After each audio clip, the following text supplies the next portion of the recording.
everybody and welcome to my channel. Today I'm going to talk about how sewing has really helped me get through this winter lockdown period that we've been in here in the UK. We are still in a lockdown, but I wanted to share the projects I've been working on and why those projects in particular have really helped me to stay positive during this difficult time. Sewing has been a really big part of my entire life, but it's only really in the last 12 months when I've realised just how important it is to my well-being, and I have another video where I talk about that a bit more in depth, and I'll leave a link to that below in the description box.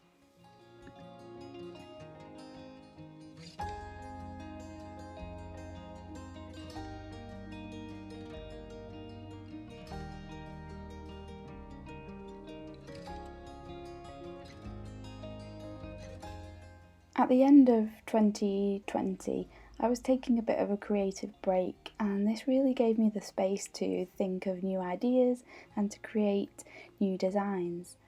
But as 2021 began and I realised that we were going back into another lockdown, that kind of just took that creative spark away from me, if I'm honest.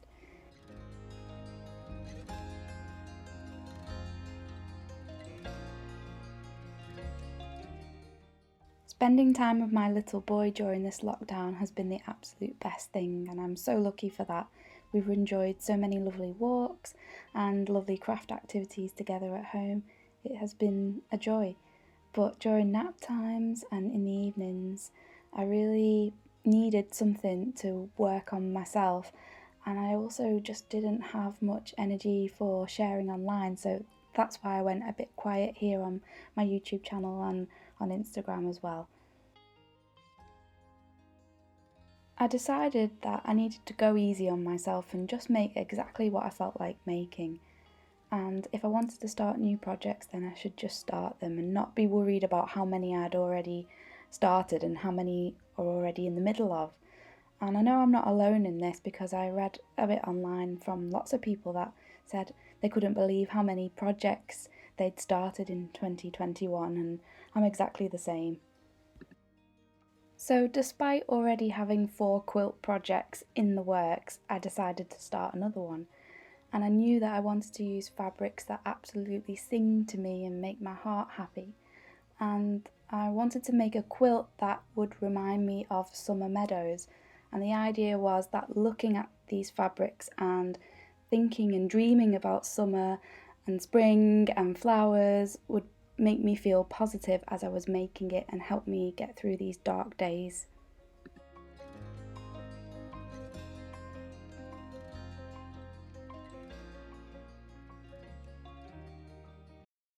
I'd seen an antique quilt on Pinterest which had this hexagon and triangle design with hexagon flowers in the centre, and I'm using that as my inspiration. Mine is a little bit different to that design. I'm going to alternate plain fabric hexagons with Liberty print fabric hexagons, and then on the plain ones I'm going to just add one hexagon flower in the centre, and you'll see a little bit more of that as we go along. I have a little collection of Liberty fabrics that I've never ever cut into before. I've been saving them and treasuring them. I do find it hard to cut into fabric sometimes because in the past I never really used to have a lot of fabric. So I have that mentality that I want to save it and keep it. But I knew these prints were going to make me feel really happy and positive, so I decided to go for it, and that it would be better for them to be used in a quilt than to just be folded up on a shelf.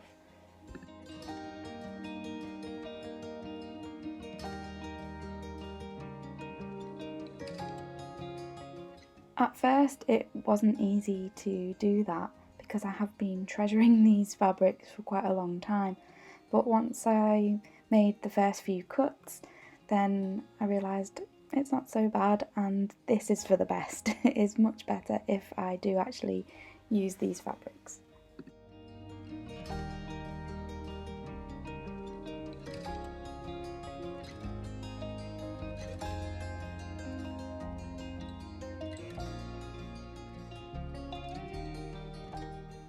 working on this project and concentrating on the beautiful Liberty prints and focusing my mind on this really did help me to switch off from other things. For some reason, if I'm sitting and watching television, my mind easily wanders, but if I'm actively doing something, it's like my thoughts are in my hands and it's just focused on what I'm actually doing, and that really helps me to be distracted from things that might be worrying me. I just love the tiny details. With me, it's always the tiny details that help me to sort of get lost in what I'm doing.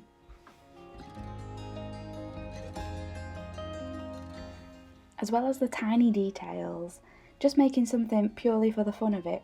There was no need for this quilt. It doesn't reflect any of the colours in my decor in my house. It doesn't have an actual purpose other than it just being something that I want to make. And that really was what I needed to do. I needed to just make for the absolute fun of it.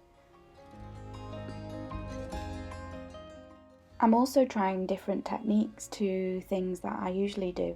This quilt top is actually going to be completely machine pieced, but I am then going to hand applique the EPP flowers onto the plain fabric hexagons afterwards.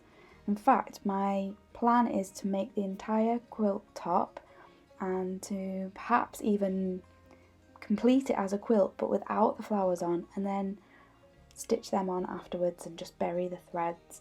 So then I get that practice of machine piecing and machine quilting, and then I have a lovely quilt that's done, but then I get to add the embellishment on top afterwards. So just focusing on new techniques was something that really helped me, and at the moment I'm about, I'd say, a third of the way through this quilt top, and here's just a little glimpse of what it's going to look like. I will show you again when I'm a bit further along.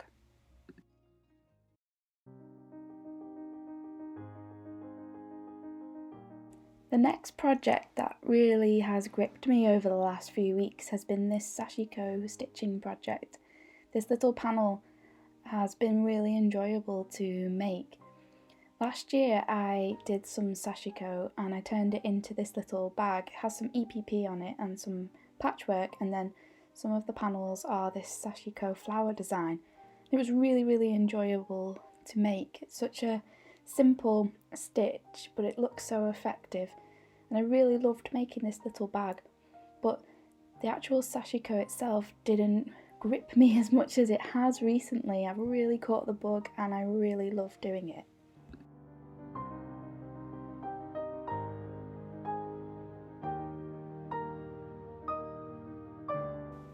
I think it is the repetitive nature of this simple running stitch that just really appeals to me. As I've said before, this repetition is so calming and so soothing, and I just couldn't stop doing this piece. I spent a good few solid nights on it. As you can see, I'm quite slow at doing it and I'm about halfway through it, but that's fine. I'm just enjoying those really slow stitches.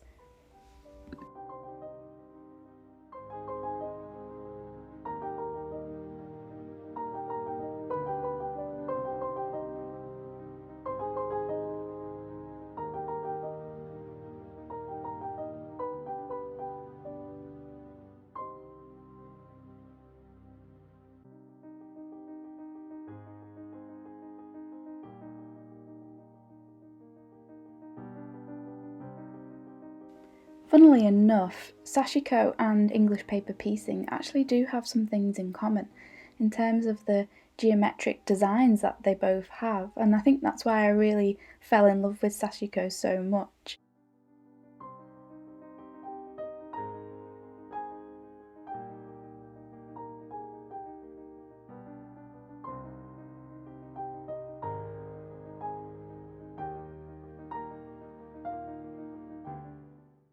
I also bought this book about sashiko. It's all in Japanese, and that's not a language I understand, but I still can get out so much from this book that's full of inspiration and so many beautiful designs.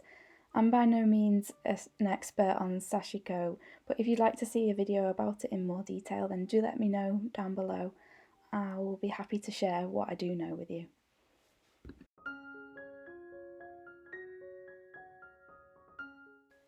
So far I've worked on a quilt project that is making me dream of summer. I've worked on a lovely, calming and soothing, repetitive stitching project.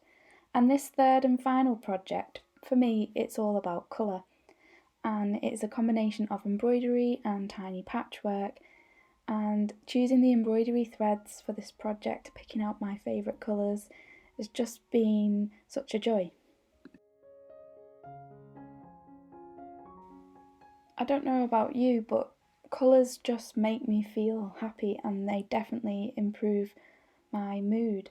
So even just going through my threads and picking out the colours that I thought would be just right for this just really gave me a mood boost.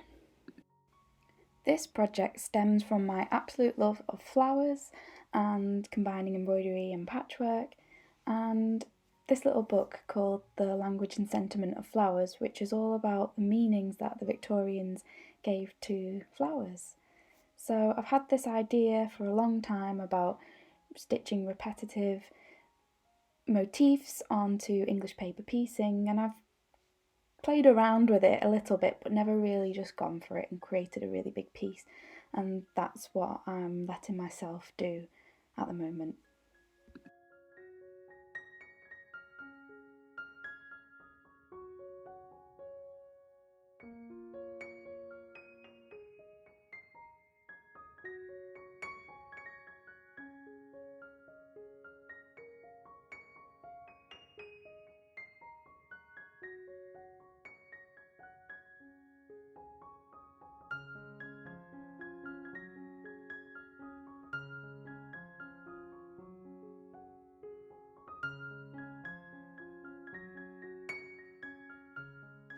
So what I'm doing here is quite experimental. I don't actually know what the overall finished piece will look like, but I'm just really enjoying playing around with the different flower motifs and seeing what I can come up with.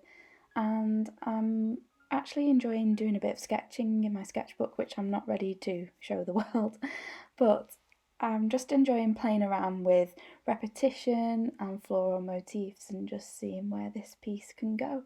It's quite freeing to just play around and to just go for it. It's also quite nerve-wracking to show something like this online. I've been quite nervous about it. I feel very safe in just showing patchwork. When it comes to embroidery, it feels more personal because it's something that I have effectively drawn or designed myself, so it has been a bit nerve-wracking, but I'm channeling spring with this project. I've seen the snowdrops in the garden and it has lifted my spirits.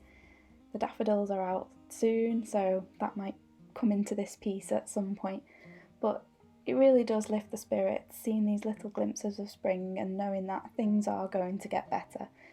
They are improving and we are all going to get there together. So I hope that wherever you are in the world that you're doing okay and that some slow stitching is helping you through this time, and I hope that you're seeing some little glimpses of joy in nature as well to help get us all through. So thank you ever so much for watching this video. I hope you enjoyed seeing what I've been making, and I look forward to seeing you again next week. Thanks ever so much for your support. Goodbye.